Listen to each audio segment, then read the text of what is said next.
आग में घी डालना कोई इनसे सीखे और ऊपर से शांति का ढोल भी पीटना कोई इनसे सीखे।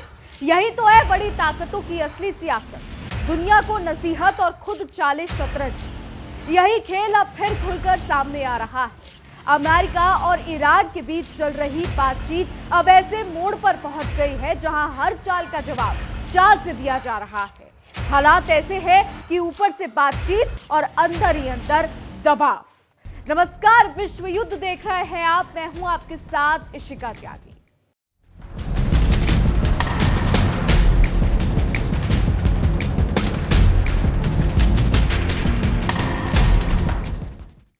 आज की तस्वीर साफ कहती है कि मामला अब सिर्फ बातचीत का नहीं बल्कि ताकत और दबाव की जंग का बन चुका है। एक तरफ अमेरिका है जो अपने नियम थोपने पर उतारू है और दूसरी तरफ ईरान है जो झुकने को तैयार नहीं। ये कहानी अब सिर्फ दो देशों की नहीं रही बल्कि पूरी दुनिया की धड़कनें इससे जुड़ गई। हर बयान, हर फैसला अब अंतरराष्ट्रीय राजनीति पर असर डाल रहा है। इस पूरे घटनाक्रम में सबसे दिलचस्प बात यह है कि शांति की बात करते करते माहौल इतना गर्म हो गया है कि हर कोई अपनी अपनी ढपली बजा रहा है। अमेरिका खुद को शांति का दूत बता रहा है, लेकिन उसके कदम कुछ और ही कहानी कह रहे हैं। वही ईरान बार बार यही दोहरा रहा है कि उसका परमाणु कार्यक्रम सिर्फ शांतिपूर्ण है। वही ट्रंप बार बार ये कह रहे हैं कि आपको अपना परमाणु कार्यक्रम रोकना होगा, परमाणु कार्यक्रम को बंद करना होगा।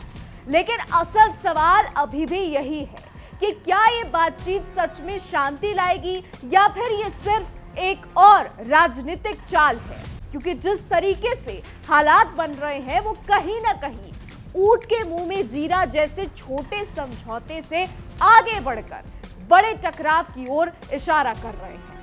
अब बात करते हैं उस मुद्दे की जो इस पूरे विवाद का केंद्र बन चुका है।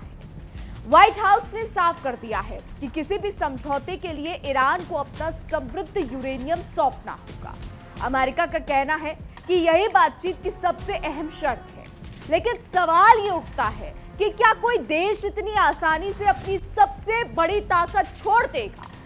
सोचिए, वो देश जो अब तक लड़ता आया है। पिछले साल 2025 में अगर हम जून की बात करें तब भी इजराइल और अमेरिका ने ईरान पर हमले किए थे। तब भी ईरान ने अपना यूरेनियम नहीं सौंपा था, परमाणु कार्यक्रम को बंद नहीं किया था। इजराइल और अमेरिका ने नतांज, इस्फहान, फोर्ट कई ठिकानों पर ईरान पे हमला किया था, लेकिन उसके बाद भी ईरान नहीं झुका था। और अब 28 फरवरी को जब ईरान के सर्वोच्च नेता अली खामेनी मारे गए, उसके बाद IRGC अमेरिका का डटकर मुकाबला कर रही है। तो ऐसे में जरा आप यहां पर खुद भी सोच सकते हैं कि कोई देश जो लगातार अमेरिका जैसी महाशक्ति का डटकर मुकाबला कर रहा है, पीछे हटने को तैयार नहीं है, बयान पे बयान दिए जा रहा है, क्या वो इतनी आसानी से अपना यूरेनियम अमेरिका को सौंप देगा? ये बड़ा सवाल उठता है। रिपोर्ट्स के मुताबिक ईरान के पास करीब 2000 किलोग्राम समृद्ध यूरेनियम है, जिसमें से 440 से 450 किलोग्राम 60% तक शुद्ध है। अब यही वो आंकड़ा है जिससे अमेरिका की नींद उड़ी हुई है, क्योंकि इस स्तर के यूरेनियम को आगे प्रोसेस करके हथियार स्तर तक पहुंचाया आराम से जा सकता है। यानी आराम से इसको हथियार स्तर तक ईरान पहुंचा सकता है। और यही वो वजह है जिसने अमेरिका का जीना हराम कर दिया। यही वो वजह है जिससे डोनाल्ड ट्रंप परेशान हो चुकी हैं। तो अमेरिका और उसके सहयोगियों का दावा है कि ये जखीरा भविष्य में परमाणु हथियार बनाने में इस्तेमाल हो सकता है। लेकिन ईरान बार बार यही कह रहा है कि उसका मकसद सिर्फ ऊर्जा और वैज्ञानिक विकास है। अब यहाँ दाल में कुछ काला है या फिर ये कहे कि पूरी दाल काली है, ये तो वक्त ही बताएगा। लेकिन शक की सुई लगातार अमेरिका पर घूम रही है, क्योंकि अमेरिका जिस तरीके के दावे कर रहा है उससे ये साफ संकेत मिलता है कि अमेरिका पर्दे के पीछे कुछ और ही खेल करने की कोशिश कर रहा है। अमेरिका ये तो कह रहा है कि यूरेनियम दे दो, लेकिन अमेरिका को भी पता है कि ईरान इतनी आसानी से उसको यूरेनियम नहीं देने वाला है, क्योंकि जो देश अब तक नहीं झुका वो अब कैसे झुक जाएगा। अगर बात करें 2015 की, तो 2015 के समझौते में उस वक्त ईरान ने यूरेनियम संवर्धन को 3.67% तक सीमित रखने और स्टॉक को 300 किलोग्राम तक रखने पर सहमति दी थी। लेकिन 2018 में अमेरिका खुद ही उस समझौते से बाहर हो गया। अब वही अमेरिका फिर शर्तों की लंबी फहरियत को लेकर बैठा है। इसे कहते हैं कि खुद ही खेल बिगाड़ो और फिर नियम भी खुद ही बनाओ। वहीं जहां यूरेनियम को लेकर पखेड़ा खड़ा हो गया है, वही हॉर्मूज को लेकर भी तनाव कम नहीं हो रहा है। तो अब हॉर्मूज पर जंग जो है उसका अखाड़ा बन चुका है, यानी हॉर्मूज ही जंग का अखाड़ा बन चुका है। एक तरफ तो यूरेनियम को लेकर पखेड़ा खड़ा हो रखा है, दूसरी तरफ अब हॉर्मूज को लेकर भी तनाव बढ़ता जा रहा है, यानी दिन प्रतिदिन बवाल बढ़ता जा रहा है। तो हॉर्मूज स्ट्रेट के चारों तरफ से जो है अमेरिका ने उसको घेर लिया है, चारों तरफ से हॉर्मूज स्ट्रेट घिरा हुआ है। एक तरफ से ईरान की सेना है तो दूसरी तरफ से अमेरिका के युद्धपोत अमेरिका ने तैनात कर दिए हैं। तो किस किस तरीके से हॉर्मूज स्ट्रेट घिरा हुआ है, क्या है पूरा मामला, कैसे अमेरिका और ईरान हॉर्मूज स्ट्रेट को छोड़ने के लिए तैयार नहीं है और घेराबंदी किस तरीके से की हुई है, इसी को बेहतर तरीके से समझने के लिए मेरी सहयोगी नैना के पास चलते हैं और नैना से जानते हैं कि क्या है हॉर्मूज को लेकर पूरा बवाल। देखिए।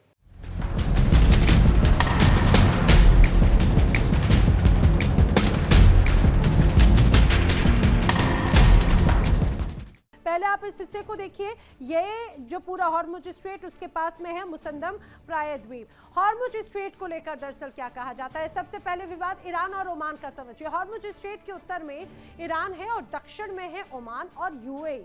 हॉर्मुज के मुहाने पर ओमान का मुसंदम प्रायद्वीप है, ये हिस्सा जो आपको लाल घेरे में नजर आता है।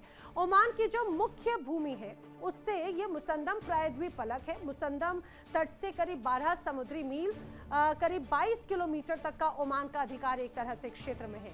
हॉर्मुज से गुजरने वाले जहाजों के लिए सबसे गहरा समंदर ओमान की सीमा में ही है। वहीं कानूनी तौर पर ओमान के पानी से दरअसल ये तमाम जहाज गुजरते हैं। अब ओमान ने सुरक्षा और ट्रैफिक कंट्रोल के लिए बाकायदा ईरान से समझौता कर रखा है, क्योंकि गल्फ ऑफ ओमान है, जो भी समंदर से यहाँ से गुजरेगा स्ट्रेट ऑफ हॉर्मुज से, वो गल्फ ऑफ ओमान में जाएगा ही जाएगा। और इसीलिए अब दोनों के बीच में ट्रैफिक कंट्रोल के लिए समझौता है। ईरान और ओमान के बीच में कई जगहों पर जो दूरी है वो बहुत कम है, महज 24 समुद्री मील की ही है, या मीडियन लाइन एक तरह से जिसे कहा जाता है। और मीडियन लाइन सिद्धांत के तहत समंदर के बीच में जो खींची गई लकीर है, ईरान और ओमान को अपने हिस्से में संसाधनों के दोहन का हक देती है। वहीं अंतर्राष्ट्रीय जहाजों को गुजरने से ईरान या ओमान कोई भी देश रोक नहीं सकता, इससे स्पष्ट हो जाता है। ईरान और ओमान का समझ लिया आपने, अब आपको ईरान और यूएई का विवाद बताते हैं। दरअसल ईरान और यूएई की अगर बात की जाए तो खुद को हॉर्मुज का गेट कीपर दरअसल ओमान और यूएई मानते हैं। अब दावा यह किया जाता है कि यूएई का जो तट है वो सीधे तौर पर हॉर्मुज के सकरे हिस्से को छूता ही नहीं है। ओमान और ईरान के साथ में यूएई की समंदर की सीमा कनेक्ट होती है। अब यूएई और ईरान के बीच में अबू मूसा, ग्रेटर टुनूब और लेजर टुनूब द्वीपों को लेकर विवाद हमेशा से रहा है। अबू मूसा, ग्रेटर टुनूब और लेजर टुनूब द्वीपों पर फिलहाल ईरान का कब्जा है, यह भी दावा किया जाता है।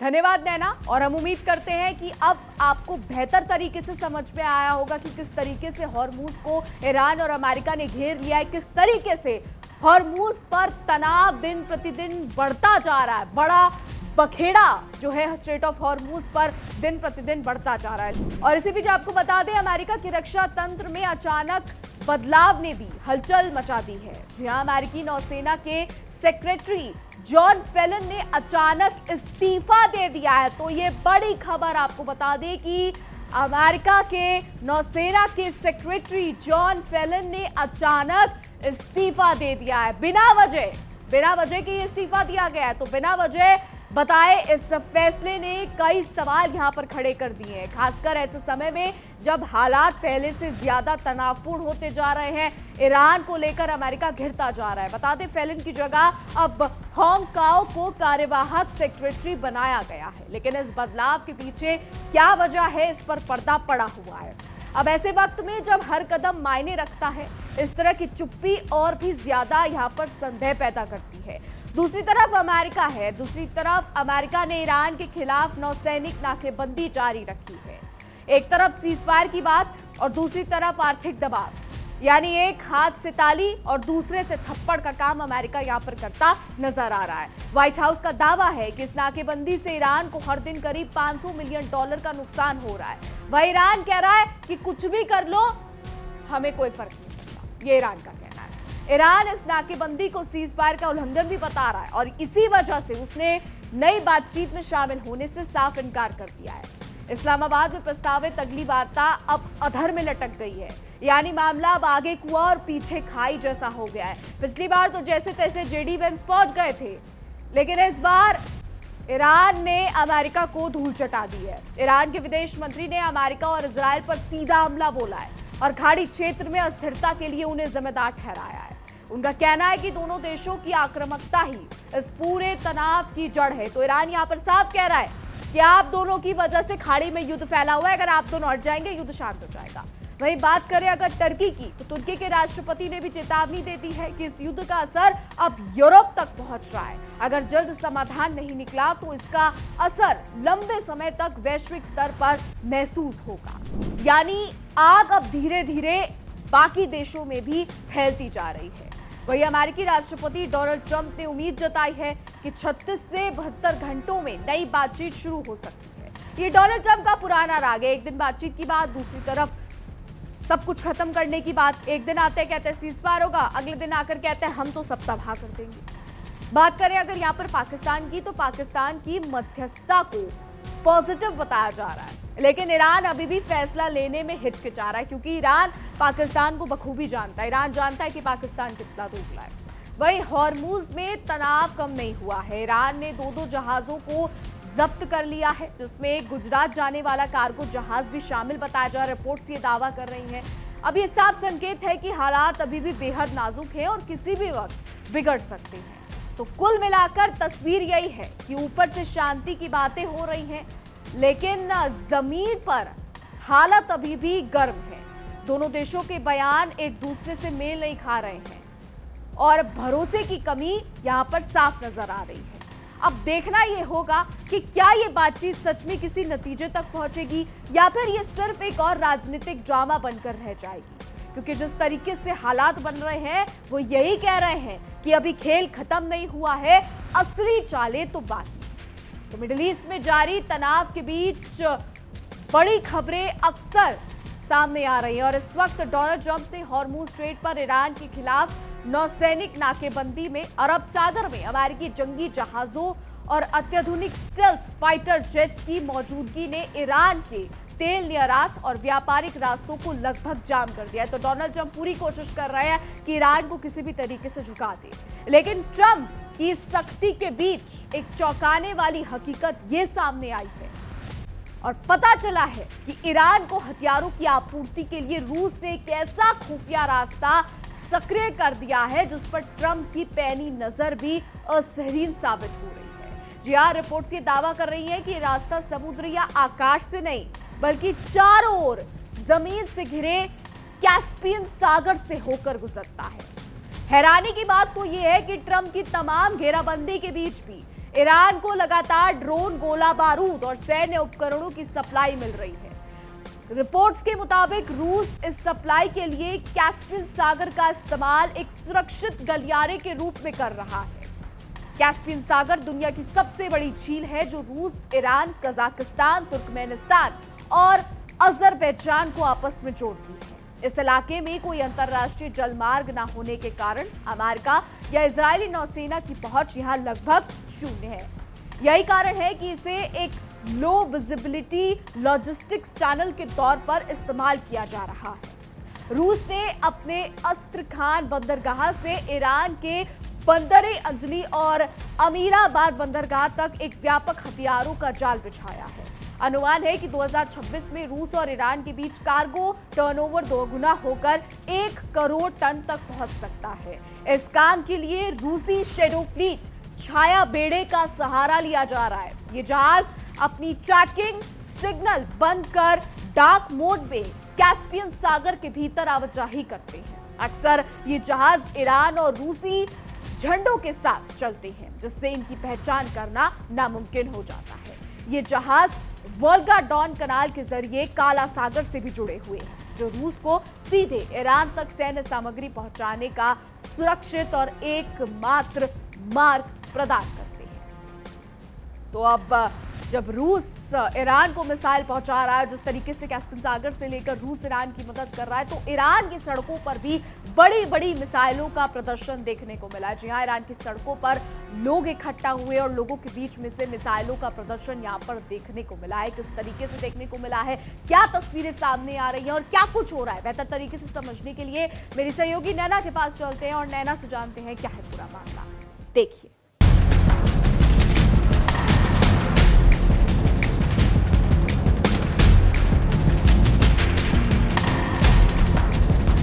यहाँ पर एक बड़ी सी गाड़ी में आपको ये मिसाइल नजर आ रही है और दूर तक फैला लोगों का हुजूम। यहाँ पर हाथों में झंडे हैं ईरान के।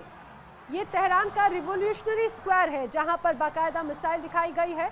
खुर्रम शहर 4 ने दरअसल इजराइल में जिस तरह से भारी तबाही मचाई, उसी की ताकत को एक बार फिर से ईरान की सड़कों पर दिखाया गया और मानो ये संदेश दिया जा रहा है कि अब अगली बार अगर इजराइल या अमेरिका ने गुस्ताखी की तो अब अंजाम और भी ज़्यादा घातक होगा। दरअसल खुर्रम शहर 4 में इजराइल में जमकर इन्हीं मिसाइलों ने भारी तबाही मचाई थी। कतर की गैस फैसिलिटी को भी एक तरह से टारगेट के रूप में दिखाया गया, बताया जा रहा है।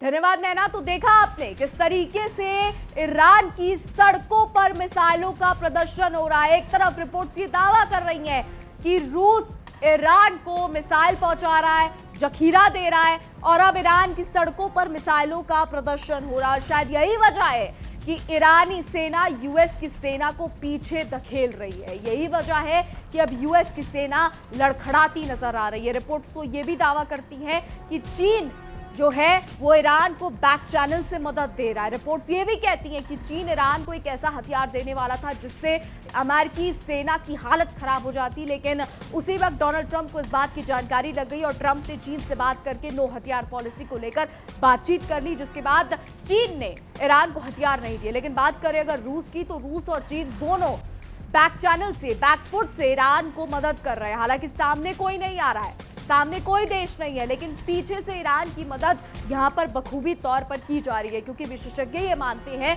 कि ईरान के पास आर्मी भी है, डिफेंस सिस्टम भी है, सब कुछ है, लेकिन वो इतनी मजबूत नहीं कि अमेरिका के आगे टिक जाए। तो ऐसे में रिपोर्ट्स ये कह रही है कि ईरान जो यूएस आर्मी को पीछे धकेल रहा है और डोनाल्ड ट्रंप की नाक में जो दम कर रहा है, वो रूस और चीन की बदौलत है। रूस, चीन और अमेरिका के रिश्ते सोवियत समय से ही ठीक नहीं रहे हैं। पहले सोवियत और अमेरिका को सुपर पावर्स कहा जाता था और उसके बाद जब रूस बना तो अब रूस, चीन और अमेरिका के रिश्ते बिल्कुल भी ठीक नहीं। अमेरिका ये कहता है कि चीन उसकी जासूसी करता है, वहीं चीन ये कहता है कि अमेरिका दोगला है। वहीं रूस को लेकर भी अमेरिका हमेशा चिढ़ा रहता है, फिर चाहे यूरोप को लेकर हो या फिर यूक्रेन को लेकर। और अब तो मैदान में एक नया खिलाड़ी उतर चुका है और वो है ईरान, जिसकी मदद रूस और चीन अमेरिका को तबाह करने के लिए कर रहे हैं। तो खाड़ी में इस वक्त हालात बिल्कुल ठीक नहीं है।